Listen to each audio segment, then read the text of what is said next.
Buenos días. Mi papel aquí es de moderadora, pero tengo que primero empezar agradeciendo al Instituto de Evaluación esta invitación a participar y a colaborar en esta jornada de difusión de PIAC. Yo vengo del Servicio Público de Empleo Estatal, que ha estado participando junto con el Instituto de Evaluación en este estudio, por el que han pasado diferentes personas a lo largo de estos años, y yo me he incorporado prácticamente en el último año.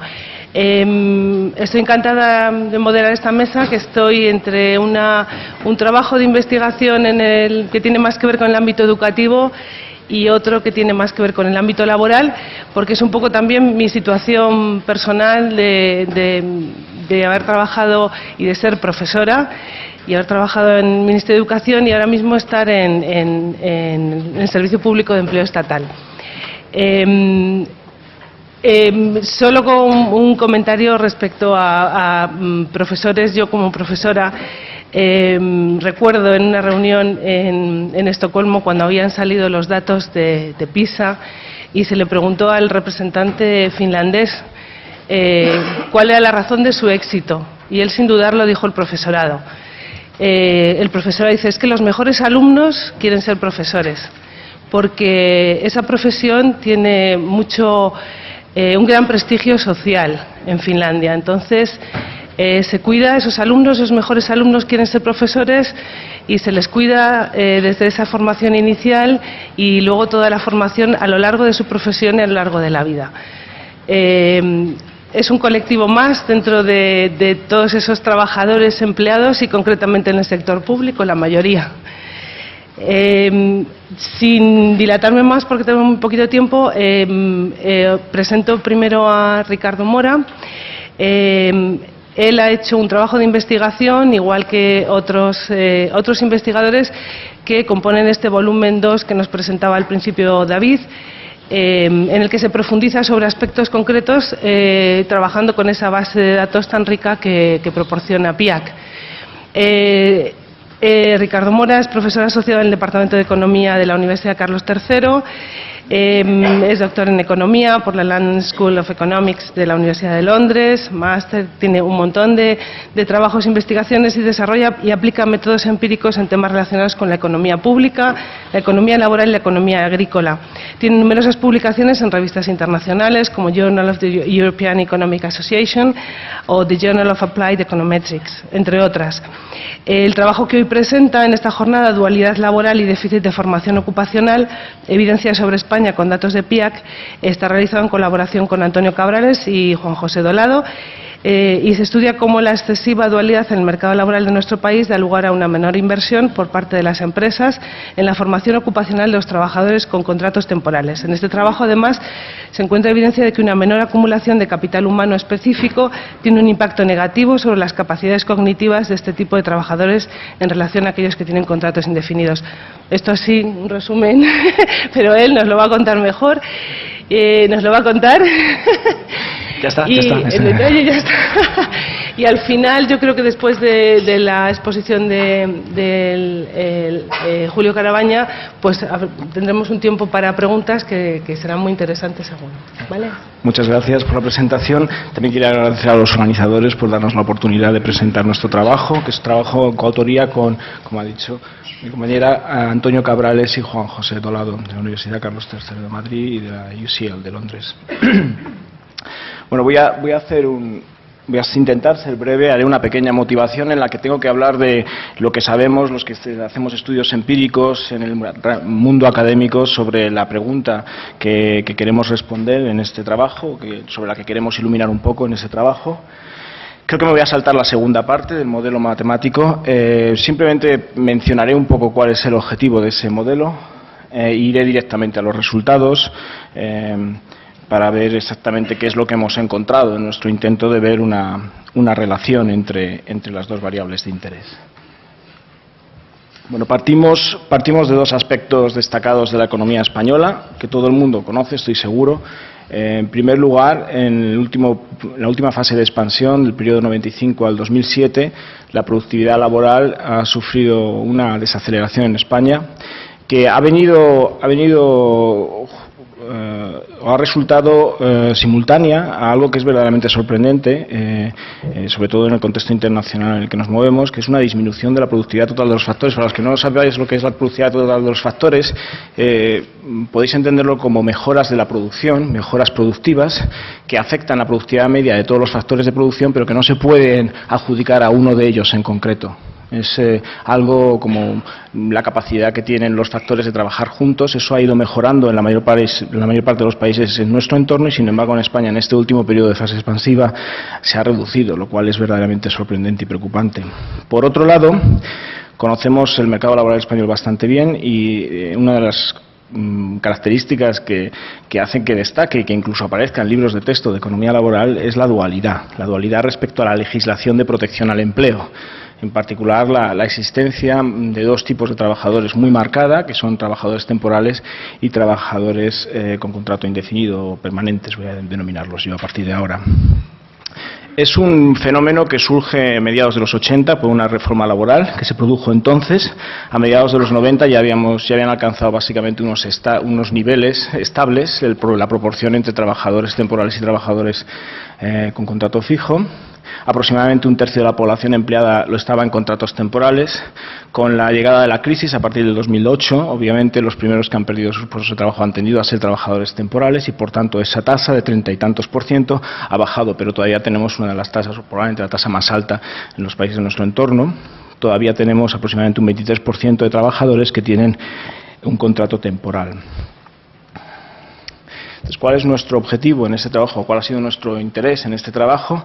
Ha sido el de examinar cómo las diferencias en la protección laboral al empleo pueden asociarse estadísticamente a diferencias en la formación de los trabajadores dentro de las empresas. Es lo que voy a llamar OJT a partir de ahora, que son las siglas del inglés, On the Job Training, que significa aprendizaje en el puesto de trabajo. Además, vamos a ver cómo esa formación en el puesto de trabajo puede estar conectada con habilidades y competencias conectivas, por eso el interés de PIAC, de los trabajadores asalariados. Lo que nosotros intentamos identificar o sugerimos que existe es una relación entre la estructura del mercado laboral y cómo esta estructura del mercado laboral, esta existencia de dos tipos de trabajadores, va a afectar a la formación de los trabajadores dentro de la empresa y cómo ese cambio, esas variaciones en la formación de los trabajadores puede afectar también a las habilidades y productividad de los trabajadores y, en último término, de toda la economía. Así que normalmente, y yo veo que en esta reunión muchos vais a pensar que la formación de los trabajadores va a afectar a cómo nos va bien en economía, y en este trabajo, si veis, estamos intentando plantear que a la vez cómo va la economía y cómo montamos nuestra economía va a poder afectar a la formación de los trabajadores. Como ha dicho Luis antes, se mantienen, uno deja la universidad y va a tener que seguir formándose, sobre todo en un entorno económico en el que las nuevas tecnologías están cambiando permanentemente. No hay un estado estable en la productividad, en las tecnologías, y los trabajadores, para mantenerse productivos, tienen que ir aprendiendo continuamente, muchos años después de haber dejado la educación formal. Entonces, nosotros vamos a intentar ver en este trabajo hasta qué punto una característica muy sencilla del mercado laboral puede estar influyendo en cómo los trabajadores asalariados españoles se forman, y si se forman más o se forman menos.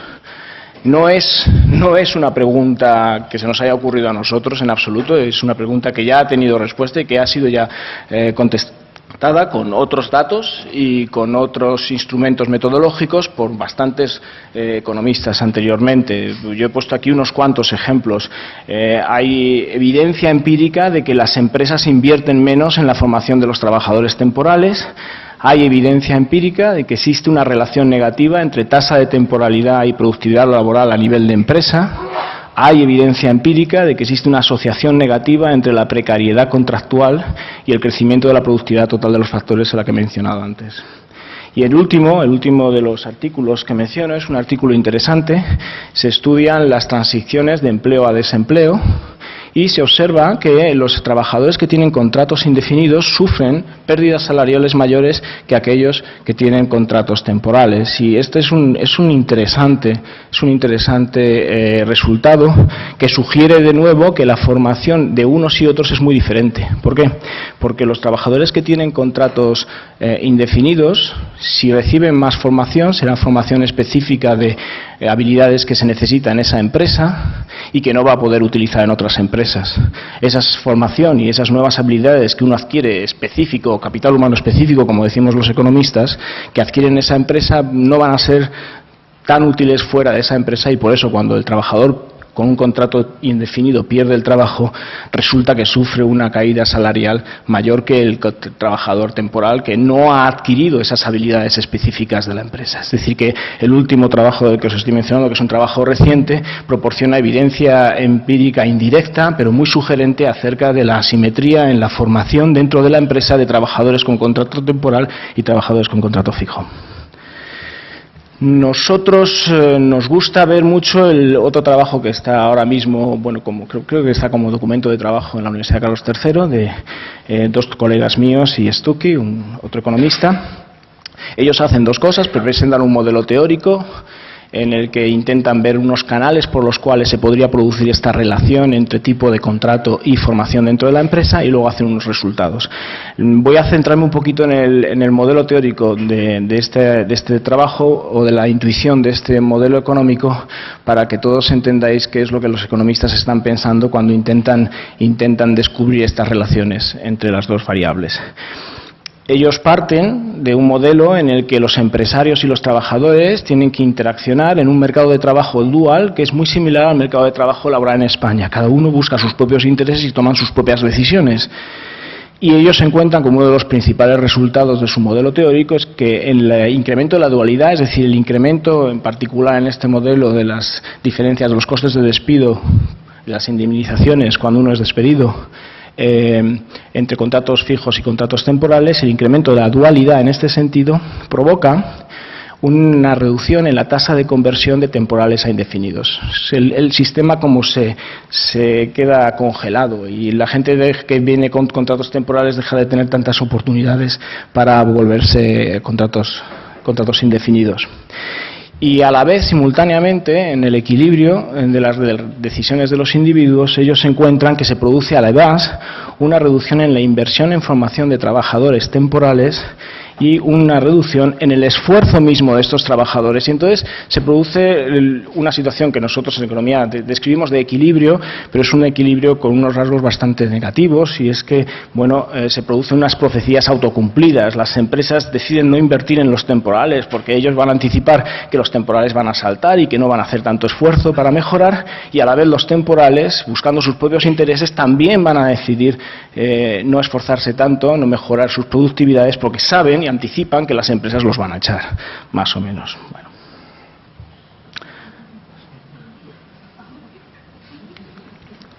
¿Cuál es nuestra contribución? Bueno, Dolado, Ortigueira y Stuckey utilizan la encuesta de estrategias empresariales, un periodo largo de tiempo. Ellos encuentran que efectivamente un aumento en la dualidad se relaciona con disminuciones en la conversión, en la tasa de conversión de temporales a fijos, y en el crecimiento de la productividad total de los factores, en particular en aquellas empresas con mayor tasa de temporalidad. Los resultados son significativos. Lo que ocurre es que esta encuesta carece de información sobre la formación dentro de la empresa y el rendimiento laboral. Y ahí es donde nosotros tomamos el relevo, porque nos dimos cuenta que PIAAC podía ayudarnos a entender estos dos aspectos esenciales que son parte de las implicaciones del modelo que tienen ellos. En particular, podemos contrastar la relación entre tipo de contrato y formación dentro de la empresa, y además podemos analizar si la formación está asociada a las habilidades cognitivas de los trabajadores asalariados. Entonces nos vamos a centrar en una parte de la muestra. Solamente vamos a mirar como máximo 2.513 individuos, trabajadores asalariados. Vamos a utilizar técnicas econométricas que son muy buenas y son verdaderamente precisas, y uno puede confiar en ellas cuando uno está en un laboratorio, pero que cuando uno está analizando las decisiones de individuos, las decisiones de sociedad, tienen peligro. tienen peligro en su interpretación. Y bueno, nosotros lo que vamos a intentar, para intentar resolver parte de los problemas, es incluir en nuestros análisis un amplio conjunto de controles. Y ya intentaré intuitivamente explicaros por qué esto es importante. Lo vais a ver en los números porque es importante, pero quiero que lo veáis también desde el punto de vista teórico. Voy a saltarme el modelo, si os parece. Bueno, creo que me voy a saltar el modelo porque tenía 20 minutos.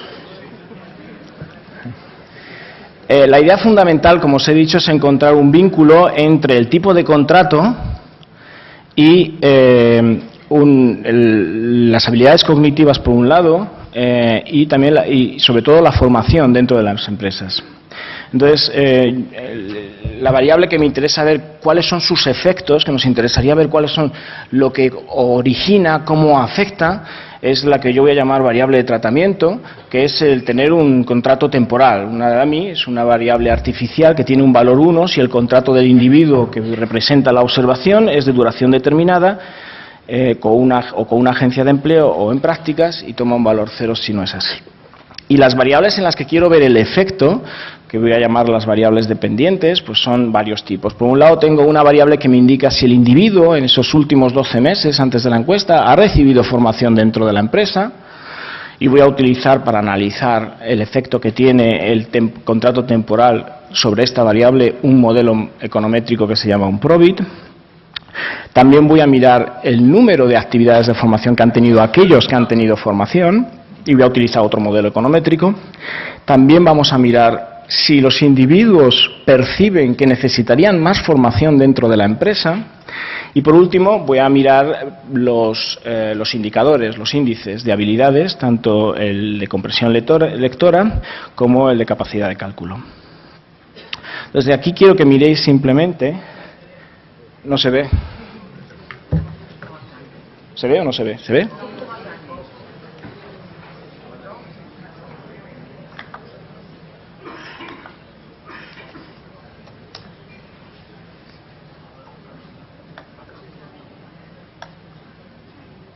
Solo me interesa esta parte. ¿Ahora se ve mejor? Vale, realmente me interesan estas columnas. Lo podía haber hecho en un gráfico. Lo que veis aquí en esta columna son características de los trabajadores en España asalariados que tienen un contrato temporal.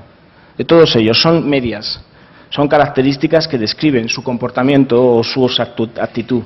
Y estas son características de aquellos que tienen un contrato permanente. ¿Cuál es esta? Esta es si es el porcentaje que han recibido un contrato de formación, algún tipo de formación dentro de la empresa. Entonces lo que veis es que los permanentes tienden a recibir bastante más, aproximadamente unos 16 puntos porcentuales más de formación que los que tienen contratos temporales. Es muchísimo más, es aproximadamente un 50% más. También veis que dentro de los que reciben, los que tienen permanente reciben un número mayor de actividades de formación. También veis que solo los permanentes creen que necesitan más formación para su contrato, mientras que los temporales creen que no necesitan más formación. A pesar de que están recibiendo mucha menos o algo de bastante menos formación, ellos no sienten, dado el contrato que tienen, no sienten la necesidad, recordad el chiste de Borges, no sienten la necesidad de que necesitan más formación. Y por último tenemos dos indicadores de habilidades o competencias, el de comprensión lectora y el de cálculo numérico, y en ambos casos las diferencias son enormes y son significativas, estadísticamente hablando. Bien, ¿por qué no lo dejo aquí? ¿Por qué voy a seguir y os voy a presentar muchos números? Porque yo cuando hemos hecho estas tablas no hemos intentado controlar o no hemos hecho hincapié en asegurarnos de que los trabajadores son esencialmente comparables. Y pudiera no serlo. Es decir, pudiera ser, imaginaos un mundo muy sencillo en el que, además del tipo de contrato, lo que influye en tu vida es, digamos, dos trazas o dos caracteres psicológicos. Uno que sea la responsabilidad y otro que sea una especie como de motivación. Y que los individuos que tienen una alta responsabilidad y una alta motivación tienden a tener a la vez más implicación en sus empresas y a la vez tienden a tener un contrato fijo, porque las empresas se dan cuenta de este carácter de los individuos y dicen vamos a darle más posibilidades a este individuo que tiene una alta responsabilidad y una alta motivación. Y los individuos que tienen menores niveles de estas dos trazas psicológicas, pues van a tener menos oportunidades también en las empresas, porque las empresas se van a dar cuenta de que estos individuos tienen menos interés, menos motivación y menos responsabilidad. El resultado es que si un analista con poco cuidado como yo los compara, aquellos que tienen contrato temporal, aquellos que tienen contrato fijo, va a decir, fijaos qué diferencias más grandes, 16 puntos porcentuales, pero bien pudiera ser que estoy comparando gente con un alto nivel de responsabilidad y motivación con un alto nivel, con gente con un bajo nivel de responsabilidad y motivación, y el resto de los indicadores serían simplemente consecuencia automática de estas dos diferencias inobservadas por mí y que yo no estoy teniendo en cuenta. Esto es lo que me obliga a intentar hacer comparables estos dos grupos. Y los intento hacer comparables intentando lo que decimos en econometría, controlar por otros factores que pueden estar influyendo en esta diferencia. La técnica más habitual que se hace es el análisis multivariante. Y lo que vais a ver ahora van a ser ejemplos de análisis multivariante sobre todos estos indicadores. El más importante...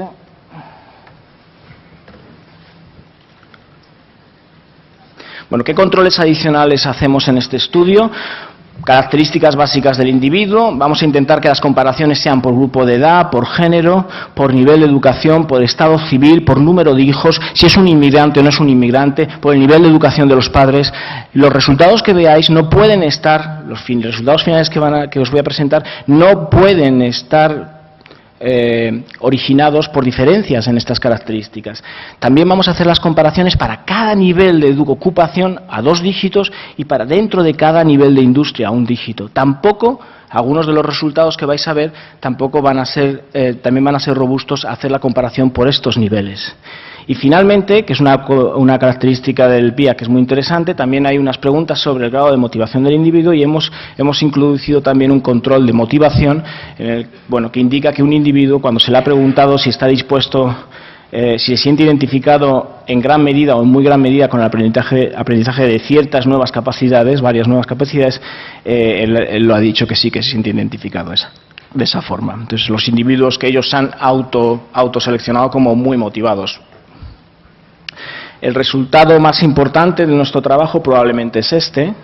Lo que veis aquí, estos son los otros controles que hacemos y cómo cada uno de los controles afecta en diferentes especificaciones por columnas. Tengo diferentes especificaciones de mi análisis. Aquí en esta primera columna no estoy haciendo nada más que una tabla, una comparación de una población con la otra y obtengo mis 16 puntos porcentuales de diferencia. Pero como veis, conforme voy aumentando el número de controles, esa diferencia empieza a decrecer. Primero son 9,2, luego 7,9 y finalmente 7,7 puntos porcentuales. Esos 7,7 puntos porcentuales de diferencia entre temporales y fijos, quiero que entendáis que son debidos a aspectos, o son debidos al puro contrato, o son debidos a aspectos que nada tienen que ver con la edad del individuo, el número de años que lleva en la empresa, si es hombre o mujer, si tiene unos diferentes niveles de educación, el nivel educacional de sus padres, si tiene niños, si está casado, si es inmigrante, si está motivado, incluso no tiene nada que ver con el tipo de industria y el tipo de ocupación en la que está. Puede, no digo que haya un factor que esté afectando, como en el ejemplo que os ilustré por la necesidad del análisis multivariante, pero desde luego ninguno de estos factores está explicando ese 7,7% de diferencia. Resultados similares, y voy a acelerar ahora. Resultados similares se obtienen cuando utilizo el número de actividades, solo que aquí los resultados ya dejan de ser significativos. Veis que no tengo estrellitas, eso significa que el ruido muestral puede haber provocado este resultado y no estoy seguro de si es un resultado real, pero el signo va en la misma medida, los temporales se forman menos. Los temporales no sienten que tengan una menor formación que los fijos. Los temporales, veis aquí,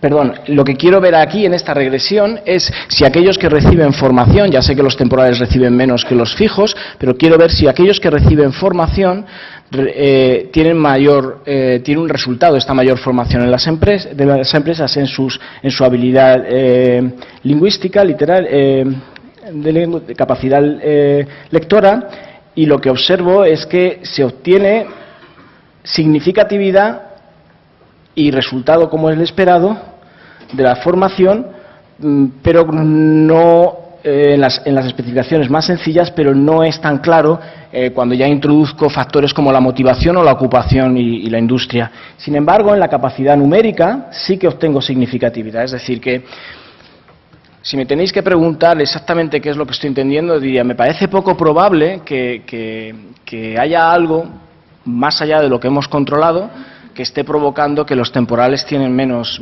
formación que los fijos, y me parece que además esta menor formación hace que tengan habilidades en matemáticas menores. Ese sería el resultado fundamental. Y voy a parar aquí hacemos unos análisis de robustez de los resultados, que van más o menos en la medida que os he dicho, y que puedo hacer más hincapié luego si alguien tiene alguna pregunta, pero le quiero dar el testigo a mi colega, así que voy a dejar con las conclusiones finales de nuestro estudio.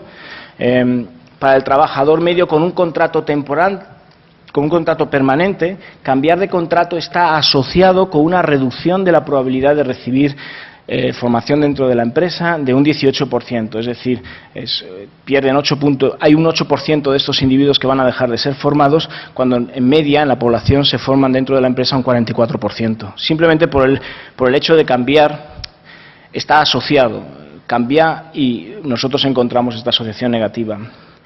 Además, encontramos que la disponibilidad de formación dentro de las empresas puede explicar el 15% de las diferencias de resultados entre individuos de comprensión lectora y hasta el 28% en las de cálculo numérico. Es decir, que la formación tiene un papel bastante importante dentro de las empresas y está sesgada a favor de los que tienen contratos permanentes.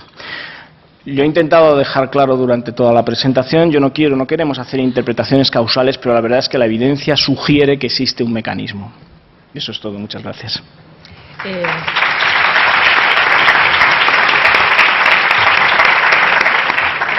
Muchas gracias por tu esfuerzo de sintetizar, y seguro que luego en el turno de preguntas tenemos ocasión de profundizar en algún tema.